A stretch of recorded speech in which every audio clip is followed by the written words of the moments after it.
Good morning friends, ಹೆಂಗದಿರಿ? ಇವತ್ತು ನೋಡ್ರಿ ನಾವು ತಾಲಿಪಟ್ಟಿ ಮಾಡಾಕತ್ತೀವಿ. ಈಗ ನೋಡ್ರಿ ತಾಲಿಪಟ್ಟಿ ಮಾಡಕ್ಕೆ ಜೋಳದ ಹಿಟ್ಟು, ಗೋಧಿ ಹಿಟ್ಟು, ಕಡ್ಲಿ ಹಿಟ್ಟು ಮತ್ತು ಒಂದು ಸ್ವಲ್ಪ ಅನ್ನ ಉಳಿದಿತ್ತು. ಇದನ್ನು ಮಿಕ್ಸರ್ ಮಾಡಿ ಹಾಕ್ತೇನೆ ನೋಡ್ರಿ. ಇದಕ್ಕೆ ತಾಲಿಪಟ್ಟಿಗೆ ಒಂದು 4 ಮೆಣಸಿನ್ಕಾಯಿ, ಒಂದು 10-12 ಬೆಳ್ಳುಳ್ಳಿ ಮತ್ತು ಒಂದಿಷ್ಟು ಅಲ್ಲ, ಈ ಮೂರು ಹಾಕಿ ಇದನ್ನು ರುಬ್ಕೊಳ್ಳೋಣ್ರಿ. ಇದಕ್ಕೆ ನಾವು ಒಂದು ಸ್ವಲ್ಪ ಜೀರಿಗೆನೂ ಕುಡಿಸ್ಕೊತೀನಿ ರೀ. ತಾಲಿಪಟ್ಟಿಗೆ 1-2 ಉಳ್ಳಾಗಡ್ಡಿ ಹೆಚ್ಚಿಟ್ಕೊಂಡೇನಿ ರೀ. ಬೇಕಂದ್ರೆ ನೀವು ಕ್ಯಾರೆಟ್, ಸೌತೆಕಾಯಿ ಇವನ್ನೆಲ್ಲ ಹಾಕ್ಕೋಬೋದು. ಅವು ಈಗ ಇದ್ದಿದ್ದಿಲ್ಲ ಅಂಥೇಳಿ ನಾನು ಈಗ ಇಷ್ಟ ಮಾಡಾಕತ್ತೇನೆ ರೀ. ಈಗ ನೋಡ್ರಿ, ಒಂದು ಪರಾತಿಗೆ 2 ಥರದ ಹಿಟ್ಟು ಹಾಕಿದೆ, ಕಡ್ಲಿ ಹಿಟ್ಟನ್ನು ಹಾಕಿದೆ. ಕಡ್ಲಿ ಹಿಟ್ಟು ಹಾಕಿ ಅದಕ್ಕೆ ಈಗ ಒಂದು ಜಾರ್ನ್ಯಾಗ ನಾನು ಅಲ್ಲ, ಮೆಣಸಿನ್ಕಾಯಿ, ಬೆಳ್ಳುಳ್ಳಿ, ಜೀರಿಗೆ ಇವನ್ನೆಲ್ಲ ಹಾಕಿ ರುಬ್ಕೊಂಡು ಬರ್ತೇನೆ ರೀ.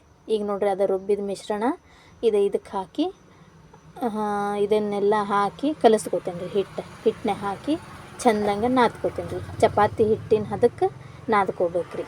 ನೋಡ್ರಿ, ಉಪ್ಪು ಹಾಕಿದ್ದಿಲ್ಲ, ನಾನು ಮರ್ತು ಬಿಟ್ಟಿದ್ದೆ. ಉಪ್ಪು ಮತ್ತು ಅರಿಶಿನ ಪುಡಿ, ಬೇಕಂದ್ರೆ ನೀವು ಖಾರನೂ ಹಾಕ್ಕೋಬೋದು ರೀ. ಇದನ್ನೆಲ್ಲ ಹಾಕಿ ನಾನು ಚೆಂದಂಗೆ ಒಂದು ಚಪಾತಿ ಹಿಟ್ಟಿನ ಹದಕ್ಕೆ ನಾದಿಡ್ತೇನೆ ರೀ. ಒಂದು ಸ್ವಲ್ಪ ಹೊತ್ತು ಇದನ್ನು ಒಂದು ಅರ್ಧ ತಾಸಿನ ಮಟ್ಟಿಗೆ ಮುಚ್ಚಿಡೋಣ್ರಿ. ಈಗ ನೋಡ್ರಿ, ಒಂದು ಎಣ್ಣೆ ಕವರರ ಅಥವಾ ನೀವು ಬೇಕಂದ್ರೆ ಹೋಳ್ಗೆ ಒಂದು ಪೇಪರ್ ಸಿಗ್ತೈತೆ ರೀ, ಆ ಪೇಪರ್ನಾಗೂ ಮಾಡ್ಕೋಬೋದು ರೀ. ನಮ್ಮ ಮನ್ಯಾಗ ಇದು ಅವೈಲೇಬಲ್ ಇತ್ತಂತೇಳಿ ನಾನು ಇದನ್ನು ತೊಗೊಂಡೇನಿ ರೀ. ಹಿಂಗೆ ನೋಡಿರಿ, ತಾಲಿಪಟ್ಟಿ ಹಿಂಗೆ ಎಣ್ಣೆ ಹಚ್ಚಿ ತಟ್ಟತೇನೆ ರೀ ಇದ್ರ ಮ್ಯಾಗ.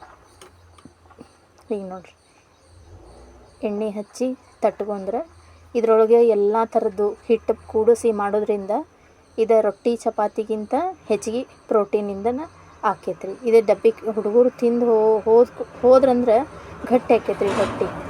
ಈಗ ನೋಡಿರಿ, ತಾಲಿಪಟ್ಟಿ ರೆಡಿ ಆಗ್ತದೆ. ಇದನ್ನು ನೀವು ತುಪ್ಪ ಹಚ್ಕೊಂಡು ತಿನ್ಬೋದು, ಕೊಬ್ಬರಿ ಚಟ್ನಿ ಜೊತೆನೂ ತಿನ್ಬೋದು. ನೋಡಿರಿ, ತಾಲಿಪಟ್ಟಿ ರೆಡಿ ಆಗ್ತದೆ. ನಮ್ಮ ಚಾನಲ್ ನಿಮ್ಗೆ ಸೇರಿದರೆ ಲೈಕ್ ಮಾಡಿರಿ, ಶೇರ್ ಮಾಡಿರಿ, ಕಮೆಂಟ್ ಮಾಡಿರಿ, ಫಾಲೋ ಮಾಡಿರಿ. ಬಾಯ್.